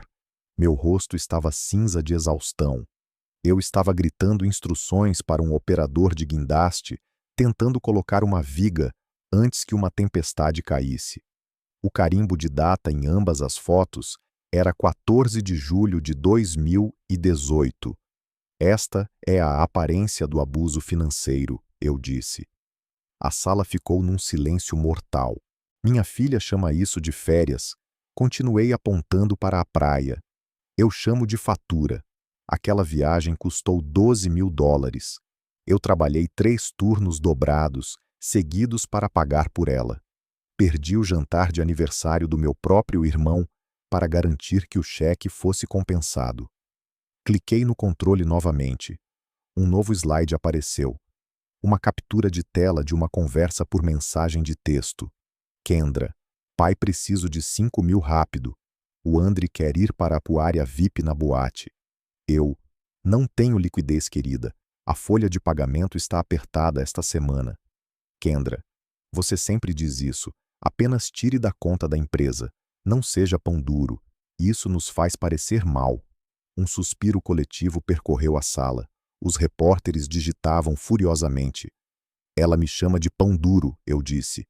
Ela me chama de paranoico porque me preocupo com a folha de pagamento. Mas aqui está a realidade. Cliquei novamente. Um ícone de arquivo de áudio apareceu. Este é um correio de voz de 3 dias antes do casamento dela, eu disse. Ouçam com atenção. Apertei o play. A voz de Kendra retumbou pelos alto-falantes de alta qualidade. Era afiada e exigente. Pai, você precisa melhorar o pacote de vinhos. O que você escolheu é vergonhoso. Os amigos do Andre sabem a diferença entre vinho de reserva e vinho de mesa. E por favor, compre um terno novo. Você parece um zelador naquele cinza velho. Apenas conserte isso. Não quero ter que explicar você para as pessoas. Deixei o silêncio se estender depois que a gravação terminou. Olhei para os repórteres. Olhei para a câmera que eu sabia que o vereador Davis estava assistindo. Isso soa como uma mulher com medo de um pai abusivo, perguntei. Ou soa como uma mulher com raiva de que seu funcionário não está atuando conforme seus padrões. Saí de trás do pódio. Caminhei até a borda do palco. Tenho 62 anos. Despejei a fundação do prédio em que estamos agora. Empreguei centenas de homens e mulheres nesta cidade. Nunca perdi uma folha de pagamento. Nunca deixei de pagar um empréstimo. Apontei para a tela onde o rosto de Kendra ainda sorria da praia em Bali. Meu único crime foi amar minha filha demais. Minha única instabilidade mental foi acreditar que se eu desse tudo a ela, ela eventualmente aprenderia o valor de alguma coisa. Eu estava errado. Virei de volta para o microfone. Para a cidade de Atlanta e o banco First Horizon, estou liberando meus registros médicos completos hoje. Fui liberado por 3 neurologistas independentes esta manhã. Sou são, sou capaz, e estou cobrando uma dívida. Segmento 9 de 12. Título sugerido. O banco do papai fechou. Sinalizei para Brenda. Ela entregou uma pilha de documentos encadernados para a primeira fila de repórteres. Estas são cópias das transferências bancárias, eu disse. A mensalidade, os carros, o aluguel, as férias. Totaliza $1.200.000. Isso não é abuso, é aritmética. Olhei para a câmera uma última vez. Kendra, se você está assistindo a isso, o banco do papai está fechado. A liquidação começou. Saí do palco. A sala explodiu. Perguntas eram gritadas. Flashes cegavam o ar. Mas eu não parei. Caminhei direto para a saída onde Marcos estava me esperando. Ele tinha um sorriso no rosto que dividia a barba em 2. Isso foi bíblico, chefe, Marcos disse segurando a porta aberta. Foi necessário, Marcos, eu disse. Verifiquei meu telefone. A ordem de parada de trabalho da cidade tinha sido levantada por e-mail 2 minutos atrás. O gerente do banco tinha enviado uma mensagem pedindo um almoço para se desculpar. O negócio estava seguro. A reputação estava restaurada. Mas enquanto eu caminhava para a tarde brilhante de Atlanta, senti uma tristeza pesada no peito. Eu tinha ganhado a guerra, mas tinha perdido a garota. A verdade era uma arma poderosa, mas deixava muitos destroços em seu rastro. A transmissão ao vivo terminou, mas o silêncio no quarto 108 era mais alto do que os aplausos tinham sido. Fiquei sentada na beira da cama barata do motel, encarando a tela preta do meu telefone. O reflexo me encarando de volta não era a vítima que fingi ser. Era o rosto de uma mulher que tinha acabado de ser exposta como uma fraude em alta definição. Os comentários no meu post do Instagram estavam mudando em tempo real. 10 minutos atrás estavam cheios de emojis de coração e orações. Agora rolavam tão rápido que eu não conseguia ler todos, mas vi as palavras: terno de zelador, ingrata, interesseira, 1,2 milhões. Alguém tinha postado uma captura de tela do recibo de Bali ao lado da foto do meu pai na vala. A legenda dizia: ela estava bebendo cocos enquanto ele bebia lama. Tinha 40.000 curtidas em 5 minutos. A hashtag #TimeIsaiah estava em primeiro lugar nos trends de Atlanta. Andre andava de um lado para o outro no quarto pequeno como um animal enjaulado. Ele não estava olhando para mim. Estava olhando para o próprio telefone rolando pelo Twitter com intensidade maníaca. Eles estão postando o correio de voz Kendra. Ele gritou. A voz dele falhou. Eles estão fazendo remix. Alguém colocou uma batida atrás de você, chamando seu pai de zelador. Está viralizando no TikTok. Ele virou o telefone para mim. Vi meu próprio rosto distorcido por um filtro com o áudio tocando em loop. Você parece um zelador. Apenas conserte isso. O som da minha própria arrogância me cortou como uma faca. Soava diferente quando eu disse em privado. Transmitido para o mundo soava como ódio. Eu não quis dizer daquele jeito, sussurrei. Eu estava estressada. Só queria que ele ficasse bonito. Você soou como um monstro, André cuspiu. E agora eu pareço o marido do monstro. O telefone dele apitou com uma notificação de e-mail. Era um toque distinto àquele que ele tinha configurado para contatos de alta prioridade. Ele congelou. Olhou para a tela. Toda a cor sumiu do rosto dele, deixando-o cinza. O que é? Eu perguntei. É o conselho da sociedade, ele disse. O comitê de gala Jack and Jill. Ele leu o e-mail em voz alta com a voz tremendo. Prezado Sr. Jefferson, à luz das recentes divulgações públicas sobre a controvérsia financeira da família Robinson e da conduta demonstrada nas gravações divulgadas, o Conselho votou por revogar seu convite para a gala de inverno. Sentimos que sua presença seria uma distração da nossa missão de elevação da comunidade. Ele largou o telefone na cama. Eles nos desconvidaram. Minha família tem uma mesa nessa gala há 30 anos. Meu avô fundou o Fundo de Bolsas de Estudo. E eles acabaram de me expulsar por e-mail. É só uma festa, André, eu disse, tentando alcançar o braço dele. Não é só uma festa, ele gritou, se afastando de mim. É acesso. É o meu network. É o meu futuro. Você não entende porque seu pai comprou sua entrada nas salas. Minha família teve que construir a reputação tijolo por tijolo. E você acabou de pegar uma marreta e destruir tudo. Meu telefone começou a tocar então. Não era um amigo. Não era um repórter. Era a única pessoa que eu estava temendo. Sarah Jefferson, a mãe do Andre. Andre olhou para o meu telefone vibrando na mesa de cabeceira. Olhou para mim com puro terror. Não atenda, ele disse. Eu tenho que atender, sussurrei. Talvez ela possa nos ajudar. Talvez ela entenda. Deslizei para atender. Coloquei no viva-voz para que André pudesse ouvir. Senhora Jefferson, comecei. Kendra, a voz dela era gelo puro. Era a voz de uma mulher que usava pérolas como armadura. Ponha meu filho no telefone. Ele está aqui, eu disse. Andre se inclinou para o telefone. As mãos dele tremiam. Mamãe, ele disse. Mamãe, escute. É tudo um mal-entendido. O vídeo foi tirado de contexto. Fique quieto, André, a senhora Jefferson disse. Eu não quero ouvir suas explicações. Acabei de ver a planilha.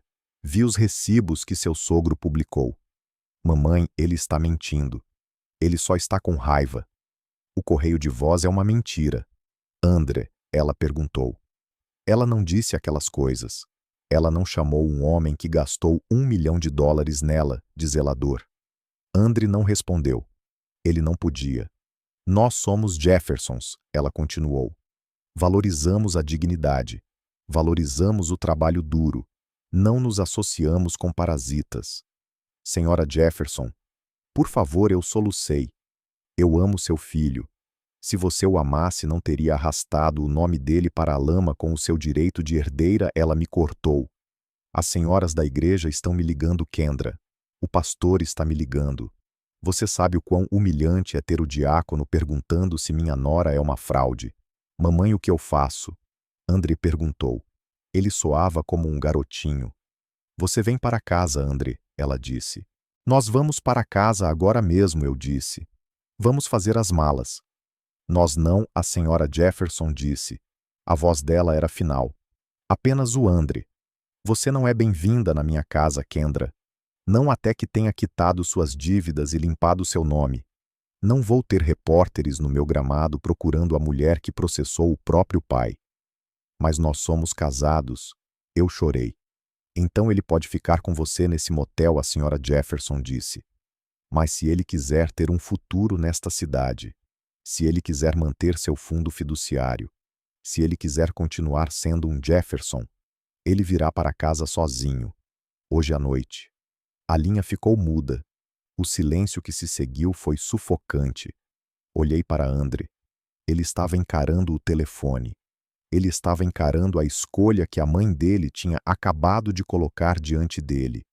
De um lado estava sua esposa, a mulher que ele prometeu amar na alegria e na tristeza. Do outro lado estava seu legado, seu dinheiro e a aprovação de sua mãe. Ele olhou para mim. Vi o cálculo nos olhos dele. Vi ele pesando o custo da lealdade contra o preço do conforto. Vi ele olhar para o meu vestido de noiva manchado, para o meu cabelo bagunçado e para as paredes daquele quarto de motel. Esperei que ele dissesse que me escolhia, esperei que dissesse que lutaríamos juntos, esperei que o marido com quem pensei ter me casado aparecesse. Mas André não disse nada. Ele apenas pegou a mala, caminhou até o armário e tirou o paletó do smoking. Ele limpou um fiapo da lapela. André, sussurrei. Ele não olhou para mim. Ele fechou o zíper da mala. O som foi alto e áspero no quarto pequeno. Parecia o fim do mundo. O som do zíper cortando o silêncio do quarto 108 foi a coisa mais alta que já ouvi. Parecia um saco de cadáver se fechando. André se moveu com uma eficiência aterrorizante que eu nunca tinha visto nele antes. Ele não estava fazendo as malas como um marido saindo para uma viagem de negócios. Ele estava fazendo as malas como um limpador de cena de crime, removendo as evidências. Jogou as gravatas de seda na mala de couro. Varreu as abotoaduras de prata da cômoda para o bolso, sem se importar que riscassem o celular. Pegou o frasco de colônia Tom Ford que eu tinha comprado para o nosso aniversário de 3 meses, deixando apenas um anel de poeira no verniz barato do motel. André, por favor, sussurrei.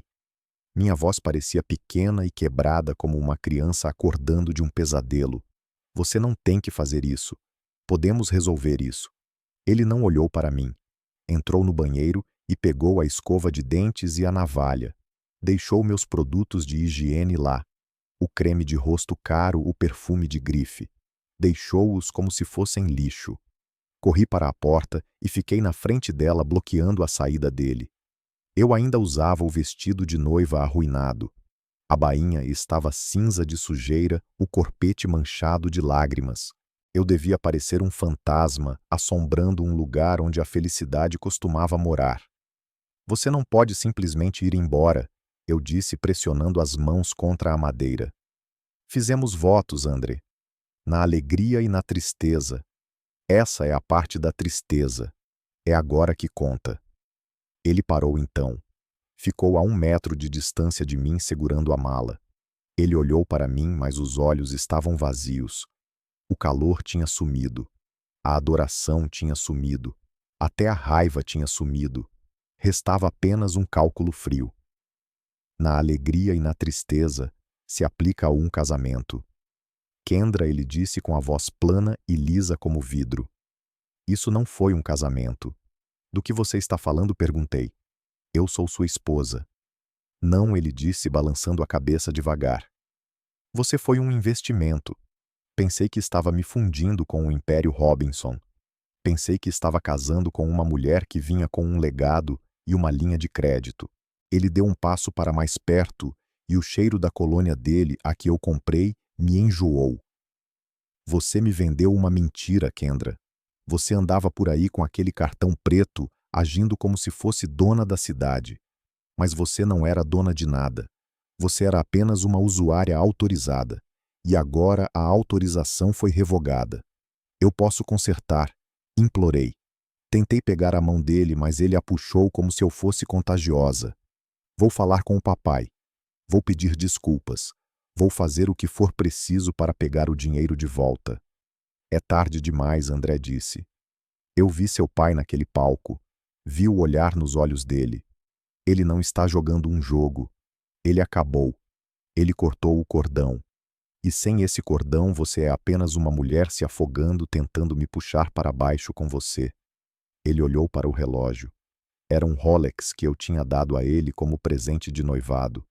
Pago pelo fundo da família Robinson. Minha mãe está esperando, ele disse. O carro está lá embaixo. Mas para onde eu vou? Chorei. Não tenho dinheiro. Não tenho carro. Andre, eu nem tenho sapatos. Isso parece um problema seu, ele disse. Ele estendeu a mão para a maçaneta da porta. Eu não me movi. Ele olhou para mim com um escárnio que torceu seu rosto bonito em algo feio. Saia da frente, Kendra. Eu sou o seu passivo. Sussurrei, lembrando da carta de cobrança. Ele riu. Foi um som cruel e afiado. Essa é a coisa mais honesta que você disse a semana toda, ele disse. Eu casei com potencial. Você é um passivo. E os Jeffersons não carregam dívidas podres. Ele me empurrou para o lado. Não forte o suficiente para machucar, mas forte o suficiente para me mostrar que eu não significava nada. Tropecei contra a cômoda. Ele abriu a porta. O ar úmido do estacionamento invadiu, misturando-se com a fumaça velha do quarto. O quarto está pago até às 11 da manhã de amanhã, ele disse por cima do ombro. Minha mãe chama isso de rescisão. Ele saiu. Não olhou para trás. Não hesitou. Ele caminhou em direção ao futuro que a mãe dele tinha prometido, deixando o passado para trás, num quarto de motel na Cheshire Bridge Road. A porta clicou ao fechar. Fiquei ali parada por um longo tempo encarando os veios da madeira.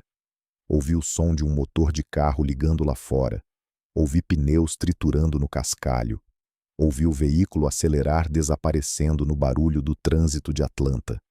Corri para a janela e puxei a cortina suja. Vi as luzes traseiras de um Lincoln Town Car preto desaparecendo na esquina. Ele tinha ido embora.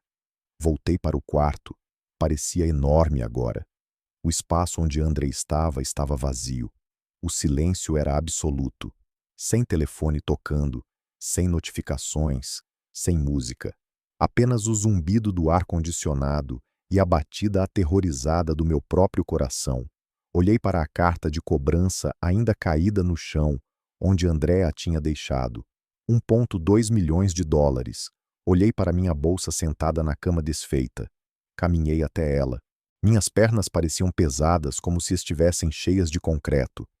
Abri a bolsa. Tirei minha carteira. Estava vazia. Verifiquei o bolso lateral. Encontrei 2 moedas de 25 e uma de 10. 60 centavos. Encarei as moedas na minha palma. Eram frias e duras. 60 centavos. Eu era a garota que gastou 12 mil dólares numa viagem para Bali. Eu era a garota que gastou 400 dólares num corte de cabelo. Eu era a garota que tinha chamado o pai de zelador porque o terno dele não era caro o suficiente. E agora eu era a garota com 60 centavos e um marido que tinha acabado de liquidar nosso casamento. Meu estômago roncou. Um rosnado profundo e doloroso. Eu não comia desde a degustação do casamento ontem de manhã. Percebi com um choque de horror que não podia comprar comida. Não podia comprar uma garrafa de água. Eu não podia nem usar a máquina de venda automática no corredor, porque o refrigerante custava $1,50. Sentei no chão. Puxei os joelhos contra o peito, protegendo a seda cara do meu vestido do carpete sujo. Mas não importava mais. O vestido era lixo. Eu era lixo. O sol começou a se pôr lá fora, lançando longas sombras pelo quarto. A escuridão estava chegando. E pela primeira vez em 26 anos, ninguém viria acender as luzes para mim. Eu estava completa e totalmente sozinha. O sol nasceu sobre a Cheshire Bridge Road com uma crueldade que parecia pessoal. Ele destacava as manchas no carpete do quarto 108 e o espaço vazio onde meu marido costumava estar. O relógio digital na mesa de cabeceira marcava 10h30. Eu tinha 30 minutos até o check-out. 30 minutos até o gerente com as chaves pesadas vir me jogar para fora. Levantei-me. Meu estômago torceu com uma fome que eu nunca tinha conhecido. Não era o apetite educado de uma mulher esperando por uma reserva de brunch. Era uma dor física, um vazio corrosivo que fazia minhas mãos tremerem. Olhei para o vestido de noiva caído numa pilha no chão. Era uma ruína de seda e renda, um trapo de $15.000. Passei por cima dele e vesti as únicas outras roupas que eu tinha. A calça de moletom e a camiseta que eu tinha usado enquanto fazia o cabelo e a maquiagem ontem de manhã. Peguei minha bolsa. Estava leve, vazia exceto pelos 60 centavos. E uma outra coisa. Olhei para a minha mão esquerda. O diamante brilhava no raio de sol que entrava pela janela suja. 3 quilates. Aro de platina. André tinha me dito que custava $50.000. Ele tinha me dito que era um investimento no nosso futuro. Agora era a única coisa entre mim e a inanição. Saí do quarto do motel deixando o cartão-chave na cama desfeita. O ar úmido me atingiu instantaneamente. Comecei a andar. Eu não sabia para onde estava indo, mas sabia que precisava de dinheiro. Encontrei uma loja de penhores a 3 quarteirões de distância. Não era o tipo de lugar que Kendra Robinson visitava. Tinha grades nas janelas e uma placa que dizia: "Compramos ouro", em letras amarelas descascando. Empurrei a porta pesada. O sino tocou.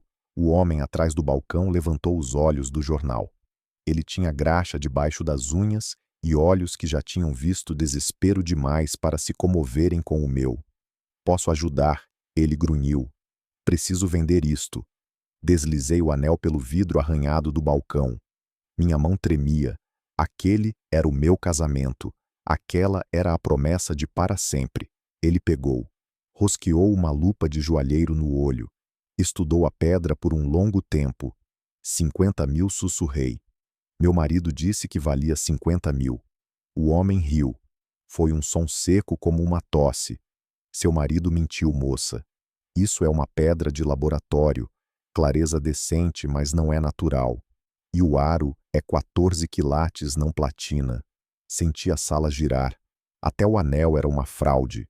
Tudo sobre a minha vida com o Andre tinha sido uma zircônia cúbica embrulhada numa caixa da Tiffany. "Quanto você me dá por ele?", perguntei. 800. Em dinheiro. 800, arfei. "Isso não é o suficiente. Preciso de um hotel. Preciso de comida. É pegar ou largar." Eu peguei. Saí com $800 no bolso. Parecia uma fortuna e parecia nada. Fui ao Burger King ao lado e comprei uma promoção de Whopper. Sentei no banco de plástico e comi como um animal. A gordura manchou meus dedos. Eu não me importava.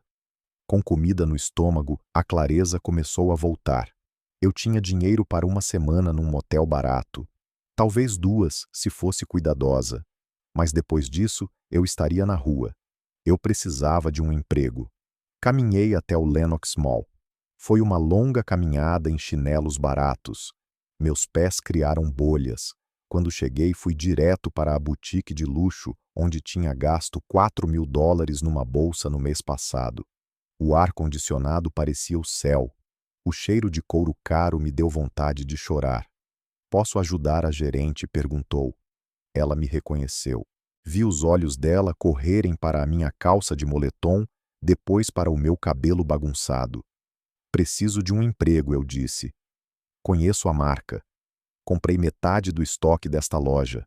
Eu seria uma ótima vendedora." Ela olhou para mim com uma piedade que era pior do que a indiferença do dono da loja de penhores. Kendra, ela disse suavemente, estamos contratando, mas checamos referências e checamos as redes sociais. E então perguntei. Então eu vi o vídeo, ela disse. Vi os recibos que seu pai publicou. Você o chamou de zelador Kendra. Nossas clientes são mulheres que se fizeram sozinhas.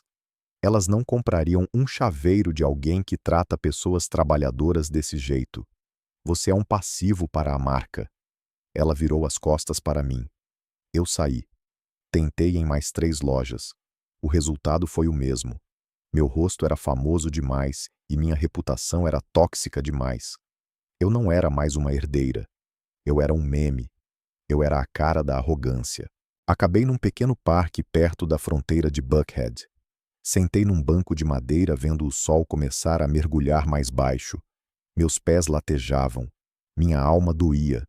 Do outro lado do parquinho, um homem estava empurrando uma garotinha no balanço. Ele usava botas de trabalho sujas. A camisa estava manchada de suor e pó de gesso. Ele parecia cansado. Mas toda vez que empurrava o balanço, a garotinha ria. Mais alto, papai, ela gritava. Mais alto. Ele a empurrou de novo. Ele sorriu. Era um sorriso de pura exaustão e puro amor. Eu os observei e me lembrei. Lembrei de um homem chegando em casa cheirando a concreto. Lembrei dele me levantando com mãos que eram ásperas como lixa, mas gentis como seda. Lembrei de pedir um pônei e ganhar um título de capitalização no lugar. Lembrei de odiá-lo por isso. E agora sentada num banco de parque com $800 no nome e nenhum futuro, eu finalmente entendi. O título de capitalização era amor. As botas de trabalho eram amor. A recusa em me deixar afogar na minha própria dívida era amor. Ele não tinha me destruído. Ele tinha me salvado. Ele tinha arrancado o ouro falso e os diamantes de laboratório para que eu pudesse finalmente ver o que era real. Levantei-me. Limpei o rosto. Eu sabia para onde tinha que ir. Não chamei um Uber. Comecei a andar em direção ao distrito industrial, em direção ao cheiro de cimento molhado e diesel, em direção ao único homem que já tinha me dito a verdade mesmo quando isso partiu o coração dele. O sol já tinha se posto há muito tempo quando cheguei à entrada da casa onde cresci. Não era uma mansão em Buckhead. Era um rancho sólido de tijolos no tranquilo bairro de Cascade.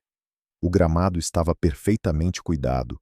A Ford F450 estava estacionada no lugar onde minha Mercedes costumava ficar. Subi pelo caminho de concreto.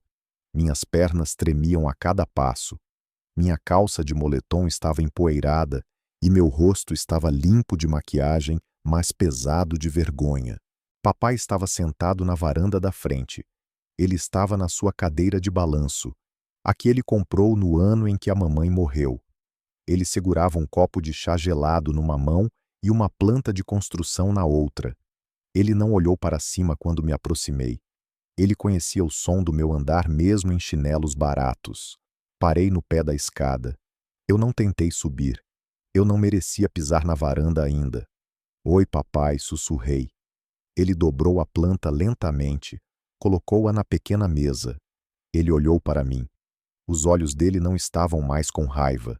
Estavam apenas cansados. Você parece com fome, ele disse. Eu estou, admiti. Estou com fome, estou falida e estou sozinha. Ele assentiu lentamente, balançando para frente e para trás. A madeira rangia num ritmo familiar. Você veio buscar um cheque, Kendra? Ele perguntou. Porque o banco ainda está fechado. Eu não vim por dinheiro, eu disse. Vim para te dizer que você estava certo. Respirei fundo. O ar da noite cheirava a jasmim e chuva. Eu chamei você de zelador. Eu disse as lágrimas começando a cair novamente. Mas você era o CEO da minha vida. Você construiu o chão em que eu pisava e eu tratei isso como sujeira. Sinto muito, papai. Sinto muito mesmo. Ele parou de balançar. Inclinou-se para frente, descansando os cotovelos nos joelhos. Desculpa, não paga as contas, Kendra. Eu sei, eu disse. Penhorei o anel. Era falso mesmo, assim como tudo o que o Andre me deu. Tenho dinheiro para uma semana. Depois disso não tenho nada. Então qual é o plano? Ele perguntou. Quero um emprego, eu disse. Não um título de vice-presidente. Não uma taxa de consultoria.